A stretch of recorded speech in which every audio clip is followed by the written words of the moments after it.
Bienvenidos al Macedon Podcast. Disclaimer.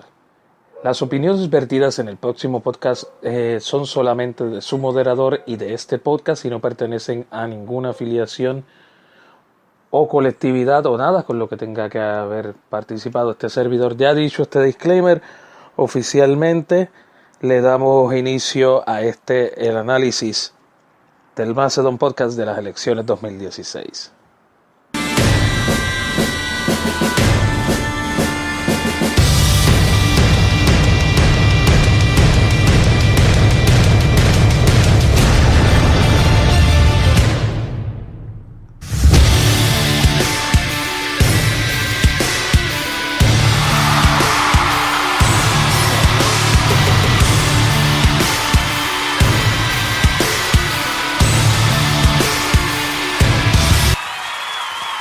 Yes.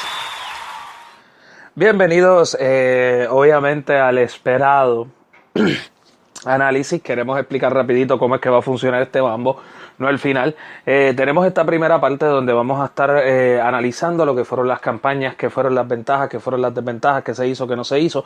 Y en la segunda parte donde vamos a estar analizando la trifecta electa del gobernador de Puerto Rico, el presidente de los Estados Unidos y también cómo va a ser esa interacción con la Junta de Control Fiscal. Así que arrancamos obviamente pues con lo que fue el proceso de campaña y obviamente empezamos con el gobernador electo Ricardo Antonio Rosselló, que para que no sea sorpresa de mucho, aquí hubieron varios factores que permitieron la victoria de él. Uno de ellos es que la campaña de Ricky, a la hora de la verdad, era una campaña de alrededor de casi más de 10 años. O sea, él apareció cuando volvió su padre, después de cuando se tiró Fortuño, él estaba todavía por ahí dando como que cara, fue uno de los más que robó cámara durante esa elección. Y aparte de eso, pues formalmente hizo una campaña de 6 años. O sea, ya a mitad del término de Luis Fortuño, que estaba con el movimiento pro estadidad, y después pues formalmente fue dándole más cara a la campaña a medida de que entró Alejandro García Padilla. Hay muchos factores también, obviamente, unos cuestionables, como fue lo de la Palma Airlines, ¿verdad? Que se estuvieron pagándole pasajes a votantes en los Estados Unidos para que vinieran a votar por Ricky acá. Y obviamente Rosemilia Rodríguez muy convenientemente dice que obviamente está observando el asunto, en su momento investigará, obviamente fuera de un año eleccionario, porque es la costumbre del FBI. Y fueron muchos factores que jugaron para que eso se diera, y ahí pues tenemos unos cuantos. O sea, en el caso de él, o sea, fue una campaña que solo vino denunciando un comentarista político, que es algo que cada vez toma más veracidad y más envergadura, que es el hecho de que obviamente pues los bonistas andaban buscando un candidato y probablemente pues se habla de un botín de 4.000 millones de dólares, de 4 billones, que fácilmente yo entiendo que para un individuo eso es demasiado dinero, tiene que haber un esfuerzo colectivo y un mecanismo. O sea, un ejemplo, Ricky por este cuatrenio, si lo intentan poner de nuevo, pues podríamos estar hablando de unos 500 millones de dólares, que podría estarse ganando si estos rumores son ciertos. O sea, y es también un movimiento que viene con los bonistas dentro del sector privado, dentro de diferentes personas, de que es un candidato idóneo. ¿Para qué? Precisamente para no renegociar y para no reestructurar la deuda de Puerto Rico. Y usted dirá, pero es que él dijo en las elecciones que hay que renegociar y reestructurar, aunque fue a última hora, sí, pero obviamente fue para dar ese último push, porque con todo el dinero que se había metido, no todavía en encuestas, para lo que se había invertido, todavía David Bernier estaba cerrando el cerco. Entonces pues ahí tuvieron que modificarle en lo que fue la marihuana medicinal, y tuvo que modificar el discurso, porque estamos hablando de un candidato que en arroz y habichuela todos los debates se colgó. Aparte de que se colgó en todos los debates, su exposición, su proyección muy torpe. Una persona que no sé, o sea, con ideas que a veces sonaban hasta incoherentes, pero obviamente había muchas movidas preanticipadas que obviamente pues tuvieron como resultado lo que pasó. También está la responsabilidad de las demás personas, que hay que decirla como tal. Por un ejemplo, ya que mencionamos a David Bernier. En el caso de David Bernier, él básicamente, por otro lado, se tiró a perder. Eso también hace preguntarse a uno hasta dónde llegó este dinero de los bonistas que se ha denunciado que estuvieron pagando para que esto se fuera dando, ¿no? Y entonces, en el caso de David Bernier, desde el saque, o sea, el hombre se tiró a joder y a perder. Porque, un ejemplo, o sea, David Bernier, y esto me lo han comentado muchas personas de patilla, él corre buggy, lo que se conoce como bodyboard, y es un deporte muy popular dentro de los que practican el surfing y es un deporte muy reconocido. Que si un ejemplo, David Bernier salía hablando al principio que no solamente que era esgrimista, llega a decir que él era corredor de bodyboard, él le tumbaba fácilmente unos 20.000 votos de jóvenes al húgaro. Fácilmente. Pero no. Ellos hicieron como que un análisis, como un brainstorming, 2 focus groups, algo en menos de un mes, de por dónde iba la campaña de Ricky. Entonces decidieron ir como que por la misma ruta. Que siempre lo típico es como que un candidato lleva una ruta completamente contraria al otro. Pues no, en este caso él decidió coger la misma ruta. Una persona que podía tener una proyección como más accesible, como una persona más abierta. Él decidió irse más como que del centro a propósito. Entonces cuando explota todo el revolú del caso de Anaudi, también un manejo pésimo. Porque entonces, ok, mandaste a picar cabezas en medio de la campaña, normal, muy bien, bonito, te ves transparente. Pero algo que yo, en los últimos podcasts que pude grabar, antes de esto, algo que yo decía, si vas a hacer eso, entonces tienes que también sacar a Jesús Manuel Ortiz. Lo dejaste correr, dejaste que saliera electo. O sea, lo que hiciste fue sacar una parte de una vieja escuela para instalar una nueva escuela. Y Jesús Manuel Ortiz, según todas las declaraciones del caso, él estuvo cortejando todo el esquema. Más que Jorge Suárez, más que Jaime Perelló, más que cualquier otra persona. O sea, y en el caso no se le pide la renuncia, se le pide la renuncia selectivamente a unas personas que obviamente pueden implicar un obstáculo en el futuro. Esas personas pues ya básicamente sus carreras políticas murieron en el proceso. Eso también pues una mala para el Partido Popular Democrático, porque obviamente el caso como quiera iba a lacerar, iba a tocar, iba a rayar por esa área. Entonces, cuando nos seguimos moviendo, ¿verdad? En el espectro tenemos el fenómeno, ¿verdad? Que de estas elecciones que fueron los candidatos independientes a la gobernación, tanto Manolo Sidre como Alessandra Lúgaro, logrando números, estos récords. Manolo casi hace 100.000 votos, en el caso de Alessandra Lúgaro 177.000 votos aproximadamente.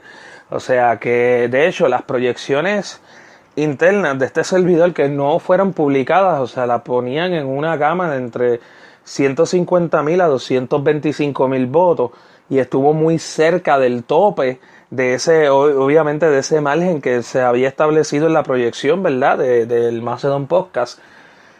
Estuvo bien cerca, obviamente, pues entendemos que pues el hecho de decir abiertamente que era atea, pues y es algo que no debería afectar, ¿verdad?, en la decisión, porque algo que este servidor le criticó mucho a la licenciada era pues a veces la inconsistencia en las posturas y en sus propuestas, pero por religión, pues, pero eso parece que también todavía le cala a la gente. Y obviamente pues eso fue lo que le pasó a la licenciada Alessandra Lúgaro. En el caso de Manolo Sidre es que obviamente pues muchas personas más, porque estamos hablando de grupos demográficos completamente diferentes. La realidad es que Alessandra Lúgaro jalaba a muchos jóvenes, en el caso de Manolo Sidre jalaba a muchas personas un poco más mayores, un poquito personas más de centro. Entre los dos candidatos, irónicamente quien mantuvo sus posturas, sus convicciones y no las estuvo como que cambiando según iba el tiempo fue Manolo Sidre. O sea, Manolo Sidre se mantuvo firme todo el tiempo, logró acaparar. De hecho, yo recuerdo que, o sea, él llegó a crear esta sensación de ser ese abuelito, ¿verdad? Aunque fuera ese abuelito de mentalidad de derecha cerrada, pero era ese abuelito y creaba ese sentimiento, que eso es lo que yo hablaba con un compañero del PPT, que Manolo Sidre logró meterse adentro de las casas de las personas. y obviamente pues ya habían personas que ya habían cerrado filas con Lúgaro, que es diferente. Y un detalle muy importante sobre las elecciones de aquí es que un detalle bien importante es el hecho de que es muy diferente a Estados Unidos. Estados Unidos a última hora un candidato puede empujar una victoria por un gran margen porcentual. En el caso de Puerto Rico, la lección grande de las elecciones del 2016 es que hay que trabajar las campañas por años, porque ya es un esfuerzo. ¿Qué es lo que pasa? El equipo de Ricky reconoció de que hay un esfuerzo, el partido está muy lacerado, hay que ganarse la confianza de la gente lo más de tú a tú posible. Obviamente vamos a hacer nuestros chanchullos como la Palma Airlines, pero esto. Entonces vamos a la parte final de este análisis, que es obviamente lo que fueron los partidos de minoría, que fue donde estuvo este servidor participando como candidato a representante para el Distrito 35.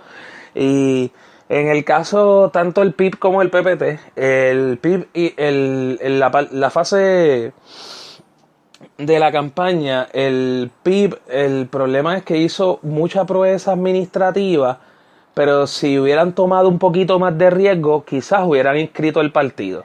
Se mantuvieron, dieron una imagen un poquito que contrasta, ¿verdad?, con el mensaje de ellos al sostener tanta austeridad dentro de sus gastos de campaña. En el caso del PPT, obviamente, pues son menos los recursos, se hizo más con menos, pero un punto medular una falla grande entre ambas colectividades fue no conectar. En estas elecciones hubo un 49%. O sea, estamos hablando que tenemos un gobernador electo que básicamente lo eligió una cuarta parte de la población. Eso en ninguna liga de la vida es mayoría.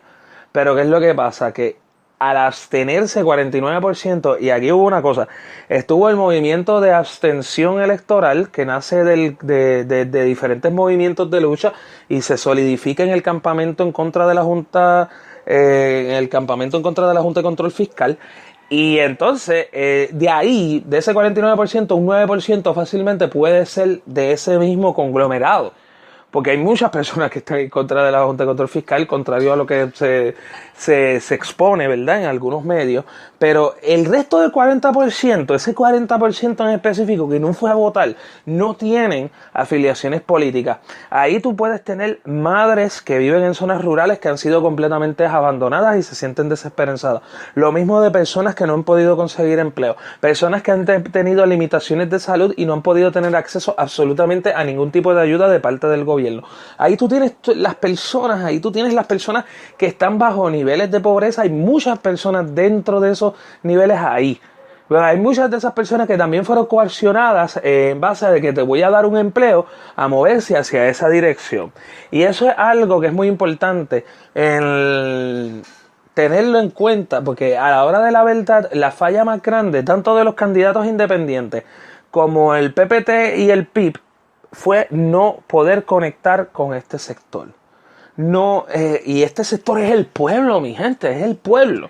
Y no se conectó, no se logró motivar a estas personas, no se lograron movilizar para que fueran a votar. Y ese fue yo diría, el horror más grande de viabilizar esta abstención electoral, de motivarla a través de las redes sociales, decir, ¿por qué yo voy a hacer esto? Porque es un derecho que tenemos todas y todos y es algo que se tiene que hacer. Entonces nada, ya vamos, como el día de ayer, vamos a ir directos a la próxima parte, que es que vamos a analizar el resultado, pero voy a concluir también este análisis porque no lo quiero dejar así de apretadito sobre pues qué es lo que se tiene que hacer ahora ante la realidad que estamos viviendo. En el caso de Donald Trump, pues obviamente fue una campaña de neuromarketing, pero eso lo vamos a dejar para la nueva temporada del Macedon Podcast, donde vamos a discutir el fenómeno de neuromarketing, los peligros que los hemos visto en el racismo de Estados Unidos y otras cositas más. Pero vamos ahora a la próxima parte, donde vamos a estar hablando sobre ahora cuáles son los análisis, predicciones, qué es lo que va a estar pasando como tal. Y obviamente pues para esta próxima parte pues hay que aguantarse los pantalones. Así que mi gente, quédense pendientes que esto es cuestión de unos cuantos segunditos en lo que armamos, le ponemos nombres y lo tiramos live. Esto es menos de un minutito y vamos al aire rapidito, vamos en vivo. Así que gracias mi gente por estar conmigo en Macedon Podcast. Vamos a la próxima parte ahora.